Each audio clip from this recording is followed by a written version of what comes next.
Welcome to bird media. నేను మీ పవన్ కృష్ణమూర్తి.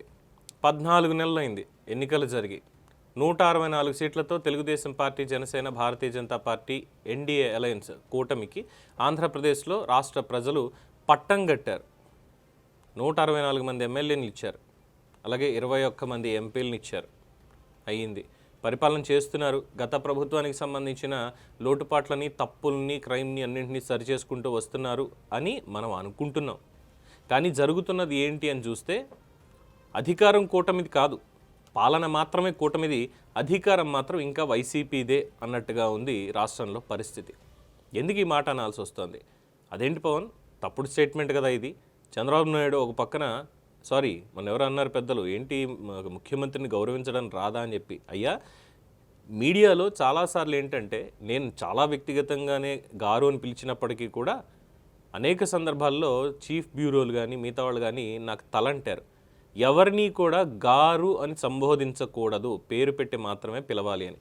అలాగా అది అందులో ఆ మూసలో పడిపోయి ఒక్కొక్కసారి చంద్రబాబు అనడం, లేదంటే చంద్రబాబు నాయుడు గారు అనడం ఇలాగ అవుతుంది తప్ప నాకు ఎవరి మీద వ్యక్తిగతంగాను లేదంటే ఉద్యోగపరంగాను ప్రేమాభిమానాలు లేవు. ఎవరిని ఎక్కువ చేసి చూపడం, ఒకరిని తక్కువ చేసి చూపడం అనేది డెఫినెట్గా లేదని గమనించగలరు. ఓ బెరఖ. సరే, ఇక్కడ పాయింట్ చెప్తే, ముఖ్యమంత్రి చంద్రబాబు నాయుడు గారు అభివృద్ధి క్రమంలో సంక్షేమాన్ని ముందుకు తీసుకువెళుతూ రాష్ట్రానికి పెట్టుబడులని తీసుకొస్తూ ఇవన్నీ చేస్తుంటే, ఇంకొక పక్కన డిప్యూటీ సీఎం పవన్ కళ్యాణ్ గారు ఆయన పంధాలో ఆయన పనితీరుని ఆయన తీసుకెళ్తుంటే, ఇంకో పక్కన లోకేష్ గారు ఆయన పని ఆయన, బీజేపీ నేతలే మొత్తం అందరూ కలిసికట్టుగా వెళ్తున్నా అక్కడక్కడ చెణుకుల్లాగా కొంతమంది ఎమ్మెల్యేల పనితీరు ఇవన్నీ పక్కన పెట్టినప్పటికీ కూడా రాష్ట్రంలో పరిపాలన లేదు, అధికారం, నిర్ణయాధికారం ఇవన్నీ కూడా చూస్తున్నప్పుడు, కొన్ని విషయాలు చూస్తున్నప్పుడే అనిపిస్తుంది ఇప్పటికీ జరుగుతున్నటువంటి తప్పుడు ప్రచారాలు, ఇప్పటికీ జరుగుతున్నటువంటి మార్ఫింగ్లు, ఇప్పటికీ జరుగుతున్నటువంటి కుట్రలు, ఇప్పటికీ జరుగుతున్నటువంటి అధికారుల అలసత్వం కావచ్చు, లేదంటే ఆమ్యామ్యాల విషయం కావచ్చు, లేదంటే పరాధీనం కావచ్చు, అన్నీ అబ్బే లేదు చంద్రబాబు నాయుడు గారి చేతిలో ఏమీ లేదు అధికారం అనేది, ఇక్కడ ఇది మొత్తం అంతా ఉన్నది వైఎస్ జగన్మోహన్ రెడ్డి చేతిలోనే, ఇప్పటికీ అధికారం అంతా వైఎస్ఆర్సీపీ వాళ్ళదే తప్ప కూటమికి సంబంధించి ఏమీ లేనే లేదు, వాళ్ళు కేవలం నామమాత్రంగా పనిచేసుకుంటూ వెళ్ళడమే అనిపిస్తోంది.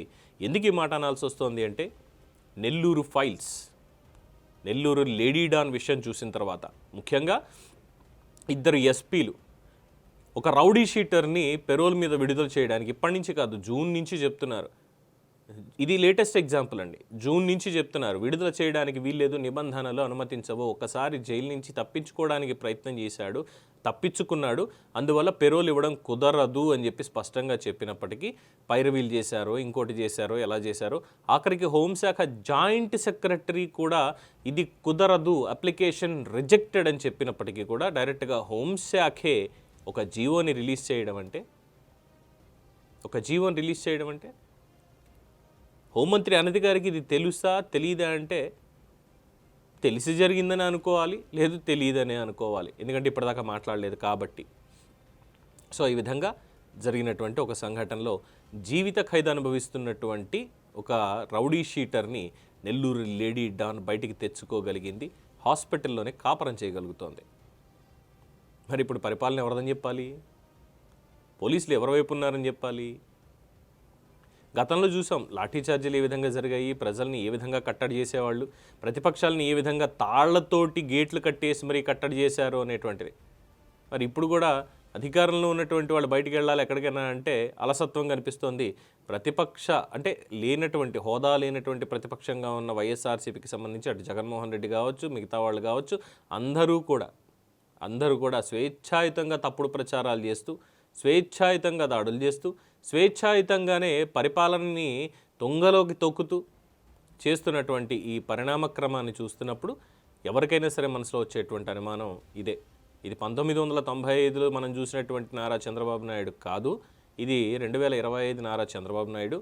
అందుకని చెప్పే ఈయనకి పరిపాలన మీద పట్టు లేకుండా పోతోంది, అలాగే మిగతా విషయాల మీద కూడా పట్టు లేకుండా పోతోంది. ఈ విషయాల్లో ముఖ్యంగా అధికారుల విషయాల్లో, ఎందుకంటే చాలామందిని సస్పెండ్ చేశారు, వీఆర్లో ఉంచారు, కేసులు నమోదవుతున్నాయి.